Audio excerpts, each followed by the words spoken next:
chapter 6, verse 45. లూకాసు వార్త 6వ అధ్యాయము 45వ వచనం.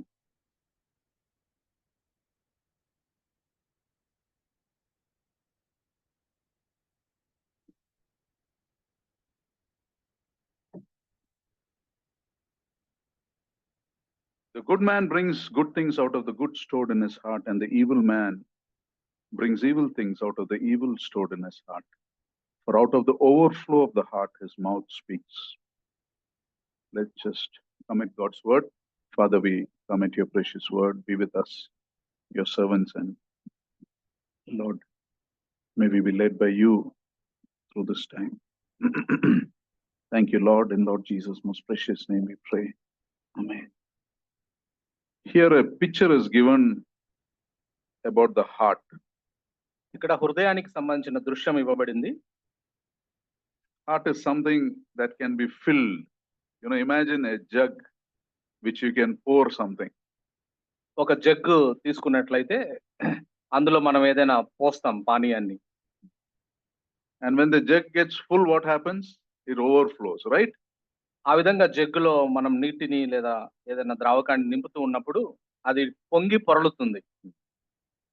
And in this, the picture is when your heart gets filled, there is an overflow that comes out of your mouth. అయితే ఇక్కడ రాయబడిన మాట ఏమిటంటే హృదయము దేనితో నింపబడుతుందో దాన్ని బట్టి నోరు మాట్లాడుతుంది అని రాయబడింది. That means the words of our lips give us a sample of what is in our hearts. అంటే మన హృదయంలో ఏముందో తెలుసుకోవాలి అని అంటే మన పెదవుల్లోంచి వచ్చే మాటల్ని చూస్తే అవి తెలియజేస్తాయి మన హృదయం దేంట్లో నిండి ఉందనేది. Now there are many times the words will sound good but the heart will be evil. కొన్నిసార్లు మనం గమనించినట్లయితే మంచిగా మాట్లాడతారు కొంతమంది, మరి కొన్నిసార్లు అయితే మరి హృదయం మాత్రం భిన్నంగా ఉంటుంది. ఆ విధంగా కూడా జరగడానికి అవకాశం ఉంది. When the woman poured the alabaster perfume on the Lord, Judas said, why was not this perfume sold and the money given to poor? మరి ఒక స్త్రీ మరి అత్తరు బుడ్డిని పగలగొట్టి యేసు ప్రభువుని అభిషేకించినప్పుడు, యేసు ప్రభు తల మీద పోసినప్పుడు మరి అక్కడ ఉన్న యూదా ఇస్కరియోతు చెప్పిన మాట ఏమిటనంటే, ఎందుకు ఇంత విలువ కలిగిన దాన్ని వృధా చేయడము, దాన్ని ఆ డబ్బును పేదలకు ఇవ్వచ్చు కదా అని అన్నాడు. Now looks like he's got a nice heart, right? Good suggestion. మరి యూదా ఇస్కరియోతు మాటల్ని మనం గమనించినట్లయితే ఒక మంచి సలహా ఇస్తున్నట్టుగా అనిపించింది. So the Bible says he told this not because he cared for the poor, but he told this because he was a thief. As a treasurer, he used to rob money from the money bag. అయితే బైబిల్లో రాయబడ్డ మాట ఏమిటనంటే అది నిజంగా పేదల మీద ప్రేమతో ఆయన చెప్పిన మాట కాదు, కానీ ఆయన డబ్బు సంచి ఆయన దగ్గర ఉండి డబ్బులు దొంగిలిస్తా ఉంటాడు కాబట్టి మరి ఆయన ఆ విధంగా చెప్పాడు అని రాయబడింది. John 12:4 and 6, you see that. యోహాను సువార్త 12వ అధ్యాయము 4 నుంచి 6 వచనాల్లో ఆ విషయాన్ని చూస్తాం. You see, it is possible to put an appearance on the outside and deceive others. But the Bible says that is only for a small time. Eventually, your true colors will come out. ఆ విధంగా మనము హృదయంలో ఒకటి పెట్టుకొని నోటితో ఒకటి మాట్లాడడానికి అవకాశం ఉంటుంది అని బైబిల్లో రాయబడింది. అయితే అది కొంతకాలం మాత్రమే. మరి వాస్తవమైన రంగు నిజంగా మరి కొంతకాలం తర్వాత అది బయటపడుతుందనే విషయాన్ని మనం జ్ఞాపకం చేసుకోవాలి. The overflow of the heart will come out of your mouth. హృదయం నిండి ఉన్న దాన్ని బట్టి నోరు మాట్లాడుతుంది. You see, Judas ended up betraying the Lord. మరి యూదా మరి కొద్ది కాలంలోనే వెంటనే కొద్ది సమయం తర్వాత మరి యేసు ప్రభు వారిని మరి అప్పగించినట్టుగా మనం చూస్తాం. You see, many people behave well, very well. They've learned to behave, but usually it will be to get something out of you or somebody else. కొంతమందిని మనం గమనించినట్లయితే వాళ్ళు చాలా చక్కగా ప్రవర్తించడానికి నేర్చుకుంటారు, చక్కగా మాట్లాడడానికి నేర్చుకుంటారు. ఎందుకనంటే నీ నుంచి ఏదైనా పొందుకోవడానికి వాళ్ళు ఆశించి స్వార్థపూరితంగా ఆ విధంగా వాళ్ళు ప్రవర్తిస్తారు. Especially in today's culture, we have learned to behave very decently on the outside. We say the right words, we appear as people of integrity. కొన్నిసార్లు మనము ఈ రోజుల్లో ఉన్న పరిస్థితి మనం గమనించినట్లయితే ఈ రోజుల్లో చాలా మంది మరి ఆ విధంగా చక్కగా బయటికి చక్కగా మాట్లాడేటట్టుగా అవతల వారి మీద ప్రభావం కనపరిచే విధంగా మాట్లాడేటట్టుగా తర్ఫీదు పొందినట్టుగా జీవిస్తూ ఉన్నారు చాలా మంది.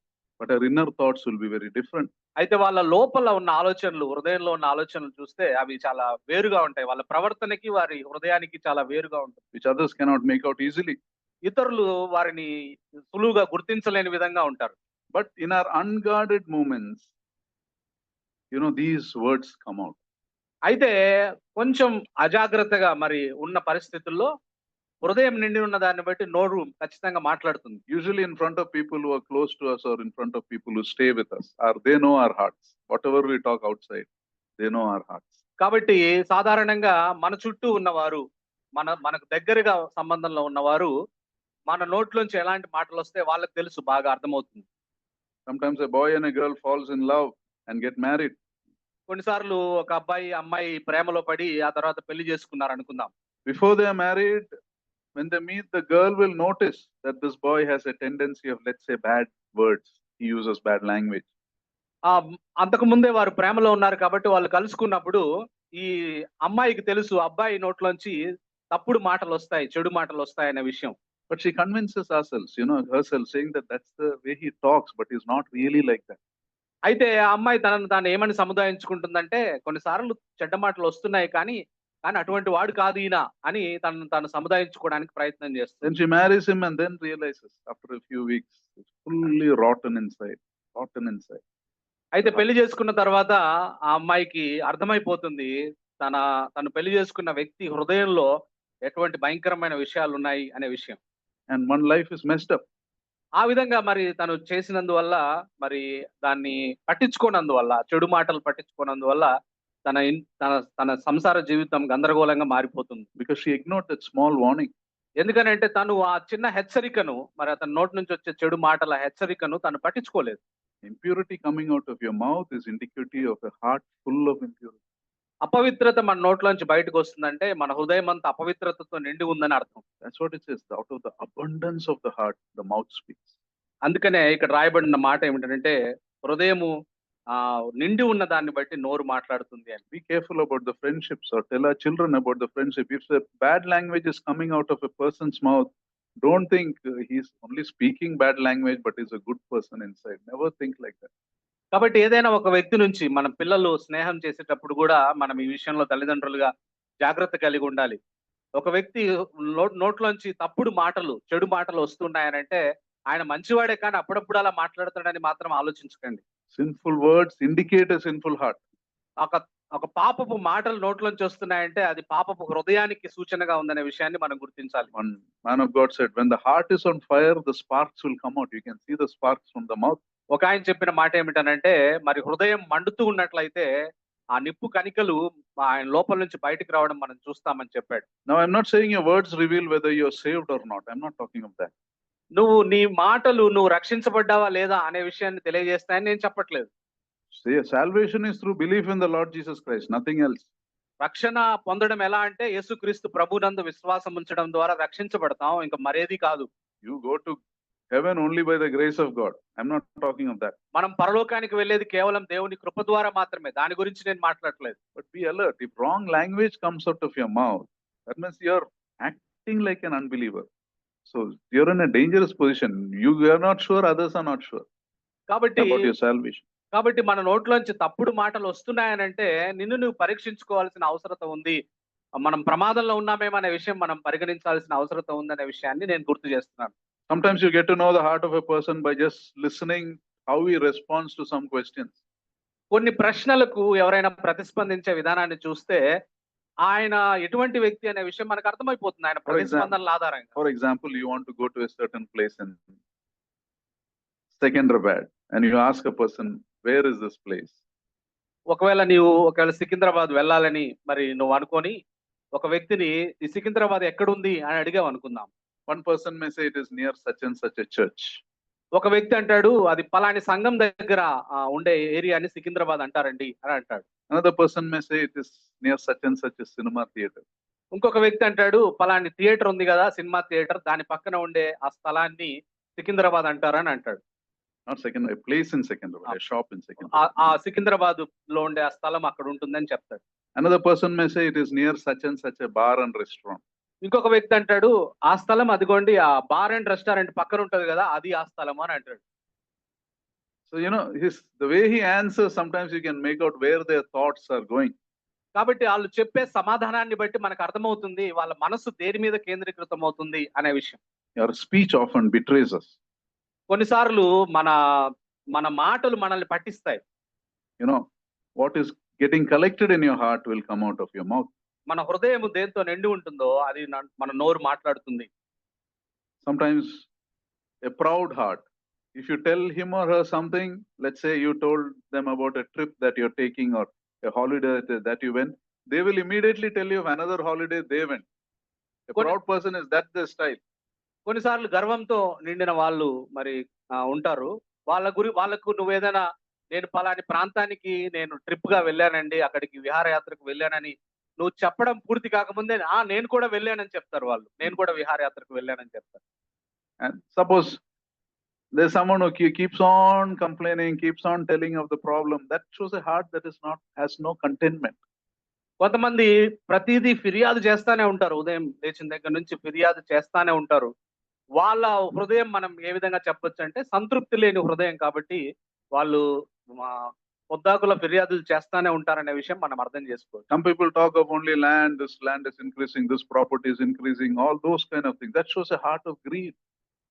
మరి కొంతమందిని మనం గమనించినట్లయితే ఇక్కడ పలాని గచ్చిపోళ్ళ స్థలాలు రేట్లు పెరుగుతున్నాయండి, పలాని చోట రేట్లు పెరుగుతున్నాయండి అని చెప్తా ఉంటారు.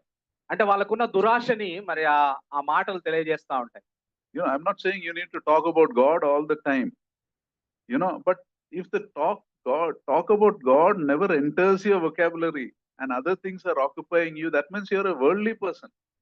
కాబట్టి మీరు ఉదయం లేచిన దగ్గర నుంచి రాత్రి వరకు దేవుని గురించే మాట్లాడండి అని నేను చెప్పట్లేదు. కానీ మన సంభాషణలో దేవుడు గనక రాకుండా మిగతా విషయాలు వస్తున్నాయంటే మనం లోకంతో నిండి ఉన్నాం, మనం దేవునితో నిండి లేమనే విషయాన్ని మనం గ్రహించాలి. Sometimes the most important things, what you most pray for, in the way you pray, what you most pray for shows what is in your heart. కొన్నిసార్లు మనం దేనికోసం ప్రార్థన చేస్తున్నామనే విషయాన్ని మనం గమనిస్తే మన హృదయం దాంట్లో నిండి ఉంది, దానికోసమే అందుకని మనం ప్రార్థన చేస్తున్నామని అర్థం. Many years back in a prayer meeting, we asked the people who gathered, what is the most important thing you want from God?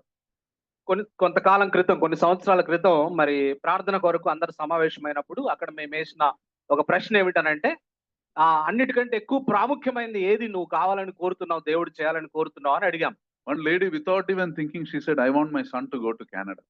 ఒక స్త్రీ మరి వెంటనే ప్రతిస్పందించి ఆమె అసలు ఏమి కొంచెం కూడా తటపటాయించకుండా ఆలస్యం చేయకుండా చెప్పిన మాట ఏమిటనంటే నా కుమారుడు కెనడా వెళ్ళాలని అనుకుంటున్నానని చెప్పింది. Is that your most important prayer in life? అది అన్నిటికంటే ప్రాముఖ్యమైన ప్రార్థన విన్నపమా? By the way, her desire was answered. Her son went abroad. అయితే ఆమె కోరిక దేవుడు తీర్చాడు. ఆ తర్వాత ఆమె కుమారుడు కెనడా వెళ్ళాడు. But he came back and got married. అయితే ఆయన తిరిగి వచ్చి మరలా పెళ్లి చేసుకున్నాడు.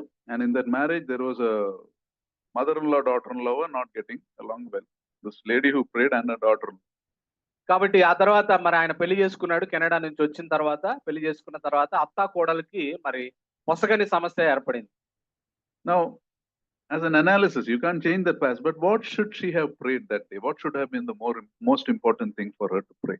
కదా ఇక్కడ ఈమె పరిస్థితిని మనం ఒక ఉదాహరణగా మనం గమనించినట్లయితే ఆమె ఈ దేని గురించి ప్రార్థన చేస్తుంటే బాగుండేదని మనకు అనిపిస్తుంది. ఇప్పుడు the most important thing she should have prayed is about a closer walk with the Lord, salvation of her son, and pray for a good daughter-in-law. Those are the things she should have prayed.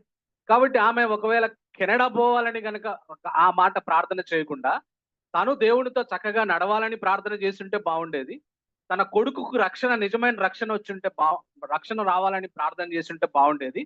తనకొచ్చే కోడలు మంచి దైవికంగా ఉంటూ తను కోడలు మంచిగా సవ్యంగా ఉండాలని ప్రార్థన చేస్తుంటే బాగుండేది. So coming to the point, people can make out what's in your heart by the way the words that come out of your mouth. అంటే దాని అర్థం మనం ఇక్కడ అర్థం చేసుకోవాల్సిన విషయం ఏమిటనంటే మన హృదయం దేంతో నిండి ఉన్నది అనే దాన్ని బట్టి మరి ప్రజలు మరి మనం మాట్లాడే మాటలను బట్టి అర్థం చేసుకుంటారనే విషయాన్ని గ్రహించాలి. Sometimes in the words we speak, you can make out that person doesn't care about you.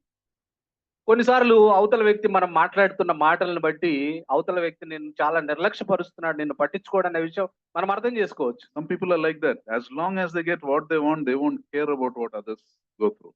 మరి కొంతమంది అలాగే ఉంటారు. తమకు కావాల్సింది తమకు దొరికితే చాలు, అవతల వాళ్ళ పరిస్థితి ఎట్లున్నా వాళ్ళు పట్టించుకోరు. In Isaiah chapter 38 and 39, Hezekiah is unwell and he's about to die. I'm telling the whole chapter, no need to turn. King Hezekiah. యెషయా గ్రంథం 38, 39. 38, 39 అధ్యాయాల్లో మనం గమనించినట్లయితే హిజ్కియా మరి అనారోగ్య పరిస్థితుల్లో మరి మరణకరమైన స్థితిలో ఉన్నాడు. And he bitterly cries to the Lord, and the Lord heals him and grants him another 15 years. అప్పుడు హిజ్కియా మరి దేవుని వైపు తిరిగి మరి చాలా భారంగా దేవునికి ప్రార్థన చేసినప్పుడు దేవుడు ఆయనకు 15 సంవత్సరాల ఆయుష్ను పొడిగించాడు. And it's such an amazing miracle. In verse chapter 39, you see, hearing of his illness and recovery, the king of Babylon sends people to greet him. ఆ 39వ అధ్యాయంలో మనం చూస్తాం, అది ఎంత అద్భుతమైన కార్యం అంటే హిజ్కియా జీవితంలో బబులోను రాజు చూసి, ఆ బబులోను రాజు ఆశ్చర్యకరమైన విషయాన్ని, ఆయన జీవితంలో జరిగిన అద్భుతాన్ని గమనించి శుభాకాంక్షలు తెలియజేయడానికి మనుషుల్ని పంపించాడు. So when they came to him, what should he have spoken? వాళ్ళు వచ్చినప్పుడు ఆయన వారితో ఏమని మాట్లాడి ఉండాల్సింది? He should have told of how God healed him. దేవుడు ఏ విధంగా తనను మరణకరమైన రోగం నుంచి స్వస్థపరిచాడో మాట్లాడి ఉంటే బాగుండేది. What did he do, Hezekiah? ఏం మాట్లాడాడు హిజ్కియా? He opened his storehouses and showed them all the treasures he had. ఆయన తన ధనాగారం అంతటిని తెరిచి తన ధనాగారంలో ఎంత పెద్ద ప్రశస్తమైన ధనం ఉందో చూపించాడు. Verse 39, chapter 39, verse 4 says, there was nothing in his treasures that he did not show them. అక్కడ 39వ అధ్యాయం యెషయా గ్రంథం 4వ అధ్యాయంలో రాయబడిన మాట ఏమిటనంటే, ఏది దాచుకోకుండా ఆయన మొత్తాన్ని ఆయన చూపించాడు. And Isaiah tells the word of the Lord, because you did like this, they will come and take away your treasures, and not only that, they will take away your descendants and make them slaves. కాబట్టి అక్కడ ఎంత అవివేకంగా ప్రవర్తించాడంటే, ఆయన శత్రువుకి ఎవరైనా ధనాగారాన్ని చూపిస్తే యెషయా చెప్పిన మాట ఏమిటంటే, మొత్తం తీసుకుపోతారు వాళ్ళు, నీకున్నదంతా తీసుకుపోతారు, పట్టకపోతారు, మిమ్మల్ని కూడా బానిసలుగా పట్టకపోతారు, మీ తరువాత వారిని, మీ తరువాత తరం వారిని బానిసలుగా పట్టకపోతారని చెప్పాడు. And they will be made eunuchs for the king of Babylon. అక్కడ రాయబడిన మాట ఏమిటనంటే, వారిని నీ తర్వాతి తరం వారిని నపుంసకులుగా వాళ్ళు చేసి వాడుకుంటారని చెప్పాడు. And you know what Hezekiah replied? అప్పుడు హిజ్కియా ఏమని జవాబిచ్చాడో తెలుసా? He said, the word of the Lord you have spoken is good. At least there will be peace in my lifetime. అయితే ఆయన హిజ్కియా చెప్పిన మాట ఏమిటనంటే, సరే ఏదైనా తర్వాత తరంలో జరుగుతుంది కదా, నా తరంలో ఏం జరగదు కదా, దాన్ని బట్టి నేను సమాధానంగా ఉన్నానని చెప్పాడు. You see the words. He didn't care as long as he was not affected. Some people are like that. కాబట్టి హిజ్కియా పరిస్థితి మనం గమనించినట్లయితే, ఆయన నా తరంలో ఇవన్నీ జరగవు కదా, తర్వాత తరంలో కదా, ఏం అయినా పర్వాలేదు అన్నట్టుగా ఆ విధంగా మాట్లాడాడు. ఆయన నోటి నుంచి వచ్చిన మాటలు అవి మనకు తెలియజేస్తా ఉన్నాయి. Contrast with Abraham who interceded for Lot in the city of Sodom. హిజ్కియాకు వ్యతిరేకంగా చేసిన, లేకపోతే హిజ్కియాకు భిన్నంగా చేసిన అబ్రహాం పరిస్థితి మనం గమనించినట్లయితే, అబ్రహాము దాని వల్ల తన మీద ప్రభావం కలగకపోయినా లోతు గురించి దేవుని సన్నిధిలో మొరపెట్టాడు. He was not affected, but he said, Lord, if 40 righteous people are there, will you save 30 righteous people, 10 righteous people? He interceded. లోతు కోసం దేవుణ్ణి ప్రాధేయపడ్డాడు, దేవునితో బతిలాడాడు. ఆయనతో దేవుని దగ్గరికి వచ్చి మొరపెట్టాడు, ప్రభు 40 మంది నీతిమంతులు, 30 మంది, 10 మంది నీతిమంతులు ఉంటే నువ్వు ఆ పట్టణాన్ని వదిలిపెట్టవా, దాని మీద నువ్వు ఉగ్రత కురిపిస్తావా అని అన్నాడు. Nehemiah was also like that. When we prayed for the broken walls of Jerusalem, he was not personally affected. If he involves, he'll be affected. But he was already in a very good position. But he prayed, he interceded. Nehemiah పరిస్థితి కూడా మనం గమనించినట్లయితే, నెహెమ్యా రాజ సౌధంలో మంచి స్థాయిలో ఉన్నాడు, రాజుకు గిన్నె అందించే పాత్రలో ఉన్నాడు. ఆయనకు ఏం సమస్య లేదు, కానీ ఆయన అక్కడ దేవుని పట్టణం ప్రాకారం లేకుండా ఉందని దానికోసం ప్రార్థించాడు. ఆ విధంగా ఆయన దాంట్లో ఇన్వాల్వ్ అయితే, దాంట్లో చొరవ తీసుకుంటే తను ఇబ్బంది పడతాడు. ఆయన తెలిసి కూడా వారి పక్షాన దేవునితో మొరపెట్టాడు. These are hearts of gold.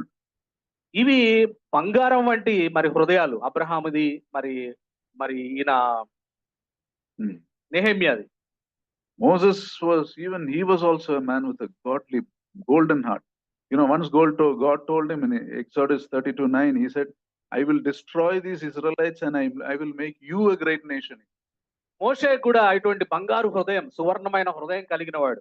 మోషేతో ఒకసారి దేవుడు చెప్పిన మాట ఏమిటనంటే, ఈ మొత్తం ఇశ్రాయేల్ జనాంగాన్ని నాశనం చేసేస్తాను, నీ నుంచి ఒక కొత్త జనాంగాన్ని పుట్టిస్తానని చెప్పాడు. Moses does not want that. అయితే మోషే ఆ చెయ్యి ప్రభు అని అనలేదు. He intercedes with the Lord and the Lord relents and turns away from his anger. అయితే దేవుడికి మొరపెట్టాడు ప్రజలందరి పక్షాన, ప్రభువా అలా చేయొద్దు ప్రభు అని మొరపెడితే దేవుడే తను చేస్తాన్న కీడు విషయమై పశ్చాత్తాపడ్డాడు. And as believers we must imitate these godly people. కాబట్టి విశ్వాసులముగా మనము ఇటువంటి దేవుని బిడ్డల్ని మనము పోలి నడుచుకోవాలి. You see, sometimes as believers, wrong words come out of our mouth, but that must be an exception, not a rule. కాబట్టి కొన్నిసార్లు విశ్వాసులముగా మన నోటి నుంచి కూడా కొన్ని తప్పుడు మాటలు వస్తాయి. కానీ అది మరి దాన్ని నియమంగా మనం చేసుకోకూడదు. దాని ప్రకారం మనము ముందుకు వెళ్ళకూడదు. Many times, as believers, we tell some wrong words, we feel bad. Then again, next day we say this wrong word. We feel bad, again next day we repeat the same words. కొన్నిసార్లు మన జీవితాల్లో విశ్వాసులంగా మనం చూస్తే తప్పుడు మాటలు ఈ రోజు మాట్లాడతాం, వెంటనే పశ్చాత్తాపడతాం, మరలా మరుసటి రోజు మాట్లాడతాం, మళ్ళా పశ్చాత్తాపడతాం, మళ్ళా మరుసటి రోజు మాట్లాడతాం. Why do we do that? ఎందుకు దాన్ని పదే పదే కొనసాగిస్తున్నాం? Because the heart has not changed. ఎందుకంటే మన హృదయం మారలేదు. Heart is still like that. హృదయం అదే విధంగా ఉంది. Sometimes when you get a stomach upset, you get a blister in your mouth, right? Stomach upset ante మనం కొన్నిసార్లు మన కడుపు బాగలేనప్పుడు మన నోట్లోంచి దుర్వాసన వస్తుంది. blister వస్తది. blister ante పురుగు. blister ante bubbles. బుడగలు. Yeah. So if you treat that bubble, is that blister, it won't change. You got to treat your stomach. That's only when the blister will go. కాబట్టి ఆ విధంగా కడుపు బాగలేనప్పుడు నోట్లోంచి బుడగలు వస్తే బుడగలకి నువ్వు వైద్యం చేస్తే కడుపు బాగాదు, కడుపుకు వైద్యం చేయాలి. So unless the heart is changed, the words cannot change. You need to learn to, you cannot tame your tongue without taming your heart. కాబట్టి మనము నాలుకని మనము సాధు చేయలేము. మన హృదయాన్ని సాధు చేస్తే అది నాలుక సాధైపోతుంది. You have to realize when you speak bad language or when your tendency to get angry, it's to do with the heart. You got to remove that's the root of your problem. కాబట్టి మన కోపం ఉన్నా లేకుంటే మనలో తప్పుడు మాటలు ఏమన్నా వస్తున్నా నువ్వు నాలుకను కాదు, నీ హృదయం మీద మనం ఏకాగ్రత పెట్టి దాన్ని బాగు చేయడానికి మనం ప్రయత్నం చేయాలి. Your words are only showing what is hidden inside you. మన నోటి మాటలు మన హృదయంలో ఏముందో దాన్నే చూపిస్తున్నాయి అంతే. That's why Proverbs 4:23 says, guard your heart, for it's the wellspring of your life. కాబట్టి హృదయమును అన్నిటికంటే భిన్నంగా ముఖ్యంగా కాపాడుకో, ఎందుకంటే అది దాంట్లో జీవధారలు వస్తాయని సామెతలు 4:23లో రాయబడింది. To guard your heart, you need two things you need to realize. మనము ఆ హృదయాన్ని మనము భద్రం చేసుకోవడానికి రెండు విషయాలు మనకు కావాలి. First is realize the problem is with me, not with someone else. కాబట్టి మనం మొట్టమొదటిది మనం గుర్తించాల్సిన విషయం ఏమిటనంటే మన హృదయాన్ని భద్రం చేసుకోవడానికి సమస్య మనలో ఉంది, అవతల వ్యక్తిలో కాదనే విషయాన్ని మనం గుర్తించాలి. One person said like this, people are not my problem, my spouse is not my problem. ప్రజలు ఒక ఆయన ఈ విధంగా చెప్పాడు, నా జీవిత భాగస్వామి నా సమస్య కాదు, నా చుట్టూ ఉన్నవారు నా సమస్య కాదు. My situations are not my problem. నా పరిస్థితులు నా సమస్య కాదు. Where I'm staying is not the problem. నేను నివసించే చోటు సమస్య కాదు. My circumstances around me are not the problem. నా చుట్టూ ఉన్న పరిస్థితులు నా సమస్య కాదు. I am my problem. నేనే నా సమస్య అని చెప్పాడు. My problem is my heart. That's my greatest problem. నా సమస్య నా హృదయమే, అదే అన్నిటికంటే పెద్ద సమస్య అని చెప్పాడు. I need to understand that and admit that. నేను దాన్ని ఒప్పుకోవాలి, దాన్ని అంగీకరించాలని చెప్పాడు. The second, we must realize I don't have the power to solve my problem. I need God in my life. రెండవది మనం గుర్తించాల్సింది ఏమిటంటే నా సమస్య నువ్వు పరిష్కరించడానికి నా సామర్థ్యం సరిపోదు, దేవుడు కావాలనే విషయాన్ని మనం గుర్తించాలి. The key to stopping wrong things coming out of your mouth is to give God the first place in your life. మన జీవితాల్లో తప్పుడు మాటలు మన నోట్లోంచి రాకుండా ఉండాలంటే దేవునికి మన హృదయంలో ప్రథమ స్థానం ఇవ్వాలి. Because when God rules your heart, He will rule your tongue also. ఎందుకంటే మన హృదయాన్ని దేవుడు పరిపాలిస్తే ఆయన మన నాలుకను కూడా తన వశం చేసుకుని ఆయనే పరిపాలిస్తాడు. There is a popular illustration that says like this. ఒక వివరణ ఈ విధంగా ఉంది, ఒక ప్రఖ్యాతగాంచిన వివరణ. In your office, imagine you're walking with a cup of coffee. నువ్వు నీ ఆఫీసులో మరి నువ్వు పనిచేసే కార్యాలయంలో ఒక కప్పు కాఫీ పట్టుకొని నడుస్తున్నావు అనుకుందాం. And as you're walking, someone bumps on you and the coffee falls on the floor. ఎవరైనా వచ్చి మరి తెలియకుండా వారు నిన్ను తగిలారు, తగలగానే నీ చేతిలో ఉన్న కాఫీ ఒలికి నేల మీద పడింది. If someone asks you, why did you spill this coffee? What will be your answer? నువ్వు ఎవరైనా ఆ నేల మీద కాఫీ ఎందుకు పడేసావని నిన్ను అడిగితే నువ్వు వెంటనే ఏం సమాధానం చెప్తావు? Because that fellow pushed me, bumped on me. కాబట్టి ఆయన తోసాడండి, లేకుంటే ఆయన తగిలాడండి అందువల్ల అని వేరే వాళ్ళ మీద నెట్టేస్తాం. That's a wrong answer. అది తప్పుడు జవాబు. They say the answer is you spilled coffee because coffee was in the cup. నువ్వు కాఫీ నీ చేతిలో ఉన్న కాఫీ కింద పడిందంటే దాని అర్థం ఏంటంటే కప్పులో కాఫీ ఉంది అని అర్థం. If tea was in the cup, tea would have fallen. If water was in the cup, water would have fallen. ఒకవేళ ఆ కప్పులో టీ ఉంటే టీ కింద పడేది, నీళ్లుంటే నీళ్లు కింద పడేవి. Whatever was in the cup was what fell out. నీ ఆ కప్పులో ఉన్నదేదో అదే బయటకొచ్చింది. అదే బయటపడింది. So what is the lesson? కాబట్టి ఇక్కడ నేర్చుకోవాల్సిన పాఠం ఏంటి? In a life, lot of people will bump you, but what is inside you is what is going to come out. కాబట్టి లైఫ్ లో కూడా మన జీవితంలో కూడా చాలా మంది నిన్నట తగిలే వాళ్ళు ఉంటారు. కాబట్టి నీ లోపల ఏముందో అదే బయటకు వస్తుంది. నువ్వు దేంతో నిండి ఉన్నావో అదే బయటకు వస్తుంది. You know, when you're an unbeliever, it is a fleshly nature that comes out. నువ్వు అవిశ్వాసిగా ఉంటే శరీర సంబంధమైన స్వభావం బయటకు వస్తుంది. But when God saves your soul, He gives you the power to change that fleshly nature. అయితే దేవుడిని నువ్వు రక్షకునిగా స్వీకరించిన తర్వాత ఆ శరీర స్వభావాన్ని మార్చే శక్తిని దేవుడు నీకు ఇచ్చాడు. For example, let's say you're born with black coffee. That means you're very bitter and very hot-tempered. You were born like that. That was in your heart. నువ్వు ఒకవేళ బాగా కోపిస్ట్ వారిగా లేకుంటే బాగా చేదును మనసులో పెట్టుకునే వాళ్ళగా పుట్టావని అనుకుందాం. And you're growing up like that. నువ్వు అదే విధంగా మరి పెరుగుతున్నావు అని అనుకుందాం. And how do you manage that bitterness when God saves your soul? దేవుడు నిన్ను రక్షించిన తర్వాత నీలో ఉన్న ఆ కోపాన్ని, ఆగ్రహావేశాన్ని ఏ విధంగా నువ్వు మార్చుకోగలవు? How do you make a bitter coffee sweet? ఒక మరి కాఫీ మరి చేదుగా ఉంటే దాన్ని తీయగా ఎలా మార్చగలం? You add sweetness, right? దాంట్లో మనం చక్కెర కలుపుతాం. You add milk or you add sugar. పాలు కలుపుతాము లేకపోతే చక్కెర కలుపుతాం. You see, that's a picture of the Holy Spirit. అది పరిశుద్ధాత్మకి గుర్తుగా ఉంది. When He works in your heart, He can remove that bitterness and change you to a sweet person. ఆ పరిశుద్ధాత్మ మనలో పనిచేస్తే మరి మనము చేదైన వ్యక్తిలోంచి మనము మధురమైన వ్యక్తులుగా మనం మార్చబడతాం. But we have to cooperate with that work. అయితే పరిశుద్ధాత్మ కార్యానికి మనం సహకరించాలి. You have to identify those things that are making you angry, that are making you bitter, that are causing you to do the wrong things. కాబట్టి by the strength of the Spirit, change that. నీకు ఏమి కోపం కలిగించేవనే విషయాలను నీలో ఏమి చేదు స్వభావాన్ని పెంచుతున్నాయనే విషయాన్ని నువ్వు గుర్తించి పరిశుద్ధాత్మకు నువ్వు లోబరుచుకోవడం ద్వారా వాటిని నువ్వు అధిగమించగలవు. But you must do that intentionally. It must be an effort from your side. అయితే దాన్ని నువ్వు మరి తేలిగ్గా చేయడానికి ప్రయత్నించొద్దు.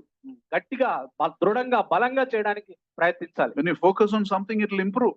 నువ్వు దేని మీదైనా నువ్వు ఏకాగ్రత పెట్టినప్పుడు దాంట్లో నువ్వు పైకి వెళ్ళడానికి, దాన్ని అధిగమించడానికి నీకు అది దోహదం చేస్తుంది. If you're focusing on your health, you will think about the food you eat. You will think about the water you drink. You will be very careful. Similarly, you need to focus spiritually. What is harming you spiritually? కాబట్టి ఆరోగ్యంగా ఉండాలంటే మరి తినకుండా ఉంటాం, మరి ఏవి తాకూడనివి తాకుండా ఉంటాం.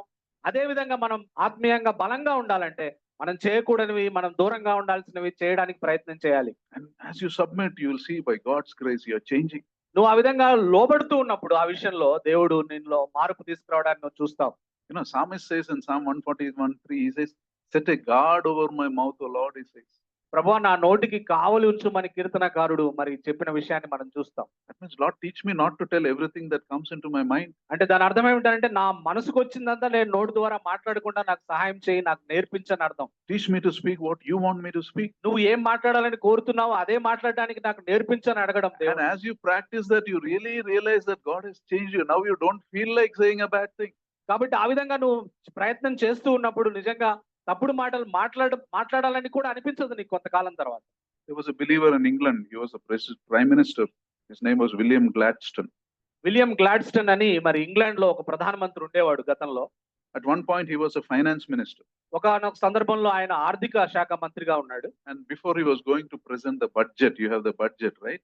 ఆర్థిక శాఖ మంత్రి అంటే బడ్జెట్ ప్రవేశపెట్టాలి పార్లమెంట్ లో. ఆయన ప్రవేశపెట్టడానికి ముందుగా So he asked somebody in the Treasury Department to send him some figures of expenses and things like that. ఆర్థిక వ్యవహారాలు నిర్వహించే ఆ డిపార్ట్మెంట్, ఆ శాఖ వారిని ఆయన కోరాడు. ఏమంటే ఆ డబ్బులు ఎంత ఉన్నాయి, ఎలా ఖర్చు పెట్టాలి, ఆ విషయాలన్నిటి గురించి నివేదిక ఇవ్వండి అని అడిగాడు. So statistician gave the figures. ఆ గణాంక అధికారి వచ్చి మరి కొన్ని లెక్కలు ఆయనకు ఇచ్చాడు. But the statistician made a huge blunder. అయితే ఆ ఇచ్చిన గణాంక అధికారి చాలా తప్పులు చేశాడు, భయంకరమైన తప్పు చేశాడు. He's a trustworthy person. He never made a mistake, but he made a blunder, and Gladstone told those figures in the parliament. అయితే మరి ఆయన ఎప్పుడు చాలా మంచి వ్యక్తే ఆ గణాంకాధికారి అయినప్పటికీ ఈ విషయంలో ఆ లెక్కలు నివేదిక ఇచ్చేటప్పుడు చాలా తప్పుడు నివేదిక ఇచ్చాడు. దాన్నే గ్లాడ్స్టోన్ పార్లమెంట్ లో చెప్పాడు. And that became a big issue. Gladstone faced a lot of criticism, and also a lot of people made fun of him. అయితే అది పెద్ద సమస్యగా మారిపోయింది. ఆ తర్వాత గ్లాడ్స్టోన్ ఆ విధంగా చెప్పగానే చాలా మంది ఆయన ఎగతాళి చేశారు, హేళన చేశారు. చాలా మంది ఆయన్ను కించపరిచారు. So Gladstone, after coming back, he called the statistician, the person. Gladstone గారు మరి ఆయన ఆఫీస్కి వచ్చిన తర్వాత ఆ గణాంక అధికారిని పిలిచాడు, ఆ తప్పుడు లెక్కలు ఇచ్చిన వ్యక్తిని. That man came full of fear, full of shame. He was certain he is going to be fired. కాబట్టి ఆ గణాంకాధికారి గడగడ వణుకుతూ భయంతోటి నేను తప్పక నా ఉద్యోగాన్ని ఈరోజు కోల్పోతానని వణుకుతూ వచ్చి భయంతో నిలబడ్డాడు అక్కడ. And Gladstone says like this, he says, I know you are also disturbed by what has happened. ఆ గ్లాడ్స్టోన్ గారు ఆ విధంగా అన్నాడు, జరిగిన సంగతులన్నీ నిన్ను కూడా కలత చెందించాయని నాకు తెలుసు. So I'm calling you to tell you, don't be upset. కాబట్టి నువ్వు నిరుత్సాహపడొద్దని చెప్పడానికి నేను నిన్ను పిలిచాను. I've seen your work for a long time. You're handling these national accounts carefully, and this is only the first mistake you made. నువ్వు జాతీయ గణాంకాలన్నిటిను చాలా జాగ్రత్తగా మరి వాటి విషయంలో వ్యవహరిస్తున్నావు అనే సంగతి నాకు తెలుసు. ఇదే నీ జీవితంలో నువ్వు చేసిన మొట్టమొదటి తప్పు నాకు తెలిసి. He says, I want to congratulate you and express my appreciation to you. కాబట్టి నువ్వు ఆ విధంగా ఎప్పుడు జాగ్రత్తగా ఉన్నందుకు నీకు నేను శుభాకాంక్షలు తెలియజేస్తున్నాను, నిన్ను అభినందిస్తున్నాను అని చెప్పాడు. Can you imagine the relief that person would have felt? ఆ గణాంకాధికారి మరి ఎంత ఉపశమనం పొందుంటాడు ఆ సందర్భంగా మనం గమనించవచ్చు. The gratitude he felt. ఎంత కృతజ్ఞతాభావం గ్లాడ్స్టోన్ పట్ల ఆయనకు లోపల నుంచి పెళ్ళుబికి వచ్చి ఉంటుంది. That is behaving like a people of grace. అది మనము కృపా సహితమైన వ్యక్తులుగా జీవించడం అంటే ఆ విధంగా జీవించాలి. That is having a golden heart. అది బంగారు హృదయం కలిగిన వ్యక్తి నోట్లోంచి వచ్చే మాటలు, ఆ హృదయం ఆ విధంగా ఉంటుంది. Instead of retaliating, saying, Lord, take control of my lips. కాబట్టి మనము ఎదురు తిరగకుండా మనము ప్రభువా నా పెదవులకు నువ్వు కాపుదల పెట్టు అని మనం దేవుణ్ణి ప్రార్థించాలి. Remember, the Lord Jesus says, one day you have to give an account to God for every careless word you spoke. కాబట్టి యేసు క్రీస్తు ప్రభువారు మరి సువార్తల్లో మరి ఆయన ఈ లోకంలో ఉన్నప్పుడు చెప్పిన మాట ఏమిటంటే, Matthew 12:36. మత్తయి సువార్త 12వ అధ్యాయం 36వ వచనంలో ఆయన చెప్పిన మాట, మనుషులు పలుకు ప్రతి వ్యర్థమైన మాటను బట్టి విమర్శ దినమందు దేవునికి లెక్క అప్పచెప్పాలని రాయబడింది. So let us be careful. కాబట్టి జాగ్రత్తగా ఉండడానికి మనం ప్రయత్నం Let us be చేద్దాం. serious about the words we speak. మనం మాట్లాడే మాటలను బట్టి మనం జాగ్రత్తగా ఉండడానికి మనం ప్రయత్నం చేద్దాం. Some of the words we use without thinking, and we hurt people deeply. మనం చాలా సార్లు ఆలోచన లేకుండా మనం మాట్లాడుతూ అవతల వ్యక్తిని తీవ్రంగా గాయపరుస్తాం మన మాటల చేత. Remember, you have hurt God even more. You have hurt God even more. You have hurt God by your words more than hurting someone else. You hurt God for most. God. మనము అవతల వ్యక్తిని మనం గాయపరిచే మాటల కన్నా దేవుణ్ణి ఎక్కువగా మనం గాయపరిచామనే విషయాన్ని మనం పరిగణలోకి తీసుకోవాలి. When I speak a rude word to my wife, I've hurt my God more than my wife. నేను నా భార్యతో కఠినమైన మాటలు మాట్లాడితే నా భార్యను గాయపరిచిన దానికన్నా నా దేవుణ్ణి ఎక్కువగా నేను గాయపరిచాను. When I speak the wrong words to people, I've disappointed my God more than I disappointed people. నేను ఎదుటి వ్యక్తితోటి నేను తప్పుగా మాట్లాడితే అవతల వ్యక్తి కంటే ఎక్కువగా దేవుణ్ణి నేను నిరాశపరిచిన వాడిగా ఉంటాను. Disappointed because you're showing that God has not changed your heart. దాని అర్థం ఏమిటంటే, ఎందుకు నువ్వు దేవుడు నిరుత్సాహపడతాడు నీ ద్వారా అంటే దేవుడు నీ హృదయాన్ని మార్చనట్టుగా నువ్వు ప్రవర్తిస్తున్నావు. He hasn't changed. That's why those words are always coming out. కాబట్టి ఆయన నిన్ను మార్చలేదు కాబట్టి నీ జీవితంలో ఎప్పుడు అటువంటి మాటలే వస్తా ఉన్నాయి. Let us examine ourselves. ఆ విధంగా మనల్ని మనం పరిశీలన చేసుకుందాం. Let us lay our hearts before them. దేవుని ఎదుట మన హృదయాన్ని ఉంచుదాం. Let us pray. ప్రార్థన చేసుకుందాం. Father, we thank you for this time that you've given us. We thank you for your word. Truly, Lord, we think we are good. We think we are doing okay. But many times we don't examine the deep things inside us. How is our heart? Is it an outward appearance to please people? Or have you really changed inside as people desirous of pleasing you and glorifying you? Pray for each one of us, Lord. Cleanse us from the wrong attitudes, the wrong behavior. Put a guard on our mouths, Lord, that we may think of what is coming out. And that change can happen only when our hearts are changed. When our hearts are right, when our hearts are wanting to obey you, Lord. Cleanse us, Master. Many things get delayed in our lives because our hearts are not changed. Many things get denied in our lives also because of that. Have mercy, Master. We thank you. We praise you, Lord. In Lord Jesus' most precious name we pray. Amen. Now to him who is able to keep you from falling and to present you before his glorious presence without fault and with great joy, to the only God our Savior, be glory, majesty, power, and authority through Jesus Christ our Lord before all ages, now and forevermore. Amen.